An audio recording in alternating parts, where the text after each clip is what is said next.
पुणे महानगरपालिकेसाठी दोन्ही राष्ट्रवादी काँग्रेसचा जाहीरनामा हा प्रकाशित करण्यात आलाय। या जाहीरनाम्यामधून आश्वासनांची खैरात करण्यात आली आहे। पुणे आणि पिंपरी चिंचवडकरांना मोफत मेट्रो आणि बसच्या प्रवासाचं आश्वासन हे देण्यात आलंय। जाहीरनामा प्रकाशनावेळी उपमुख्यमंत्री अजित पवार, पवारांच्या राष्ट्रवादीच्या खासदार सुप्रिया सुळे आणि खासदार अमोल कोल्हे हे उपस्थित होते। पुणे मनपा शाळेमध्ये शिकणाऱ्या विद्यार्थ्यांना मोफत टॅब देण्याची घोषणा देखील अजित पवारांनी केलेली आहे। त्याबरोबरच पुण्यामध्ये 500 चौरस फुटांपर्यंतची घरं मालमत्ता मुक्त करण्याचं आश्वासन देखील अजित पवारांनी दिलंय।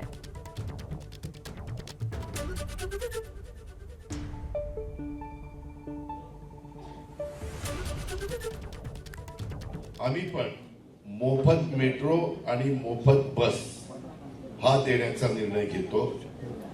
तुम्ही पण अचंबित झाला असाल की हे कसं शक्य आहे, तर ते असं शक्य आहे की पुणे शहरामध्ये 30 लाख वाहन आहेत, त्यापैकी 15 लाख वाहन रोज 1 तास, त्याच्यात तुम्ही पण आहात, आम्ही पण आहेत। आम्ही सध्या नाहीये मी, कारण मला पोलिसांचं संरक्षण असतं, परंतु माझ्या डाव्या उजव्या बाजूने पण अडकतात, त्यामध्ये म्हणजे ट्रॅफिक मध्ये, तर त्यामध्ये ही वाहतुकीच्या कोंडीत एवढी वाहनं 1-1 तास अडकतात। त्याच्यातनं जे नुकसान होतं, प्रत्येकाचं अर्धा लिटर पेट्रोल किंवा डिझेल धरलं ते जास्त जळतं। 50 रुपयाचं आपण धरू अर्धा लिटरचे, 15 लाख वाहनं, 7.5 कोटी रुपये रोज असे पुणेकरांचे वाया जातात आणि ते मॅन आवर पण वाया जातात।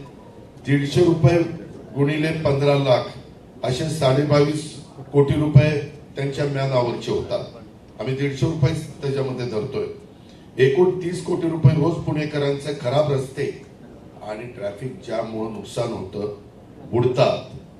30 कोटी रोजचे म्हणजे महिन्याला पुणेकरांचे 900 कोटी रुपये, 900 कोटी रुपये हे वाया त्याच्यामध्ये महिन्याला वाया जातात। वर्षाचे काढले तर पत्रकार मित्रांनो 10,800 कोटी रुपये। आज जवळपास तुम्हालाही माहिती आहे की 90% विद्यार्थ्यांना ऑनलाईन शिकण्याची इच्छा असते। हार्वर्ड, त्याच्यामध्ये स्टॅनफोर्ड सारख्या संस्थांचे देखील अभ्यासक्रम अलीकडच्या काळामध्ये घर बसल्या ऑनलाईन उपलब्ध आहेत। पुढे जर स्वतःला आधुनिक शहर आपण म्हणून घेतो तर शिक्षणात देखील ही आधुनिकता प्रतिबिंबित झाली पाहिजे। त्याकरता पुण्याच्या शाळेमध्ये कॉर्पोरेशनच्या शिकणाऱ्या मुलांना आपण टॅबलेट त्या ठिकाणी देऊ पाहतोय।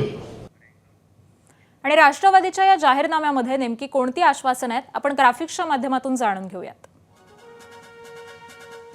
मेट्रो आणि पीएमपीएमएल बस प्रवास सर्वांसाठी मोफत। 1 एप्रिल 2026 पासून 500 चौरस फुटांपर्यंतच्या घरांना मालमत्ता कर नाही। त्याबरोबरच महापालिकेच्या शाळांतील विद्यार्थ्यांना डेटा प्लॅनसह मोफत टॅबलेट देणार। पुढचं आश्वासन आहे लाडक्या बहिणींना स्वयंरोजगारासाठी 5 लाखांपर्यंतचं व्याजमुक्त कर्ज देणार।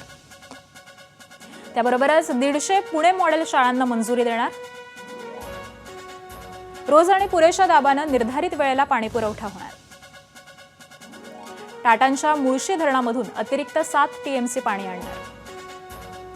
त्यानंतर पुण्यातील 33 मिसिंग लिंक आणि 15 मुख्य रस्त्यांचा दर्जा हा सुधारणार। 150 किलोमीटरच्या रस्त्यांमुळे कुठेही जाणं सोपं होईल। त्याबरोबरच पुण्यातले 13 रस्ते प्रकल्प 2 वर्षांमध्ये पूर्ण करणार। 2029 पर्यंत इंदोरला मागे टाकून स्वच्छ सर्वेक्षणामध्ये पहिल्या 3 शहरांमध्ये स्थान मिळवणार। खड्डा पडल्यास 72 तासांमध्ये कंत्राटदाराच्या खर्चानं दुरुस्त करणार, न केल्यास कंत्राटदाराला दंड आकारण्यात येईल। 200 राजमाता जिजाऊ क्लिनिक अर्थात अद्ययावत प्राथमिक आरोग्य केंद्र उभारणार।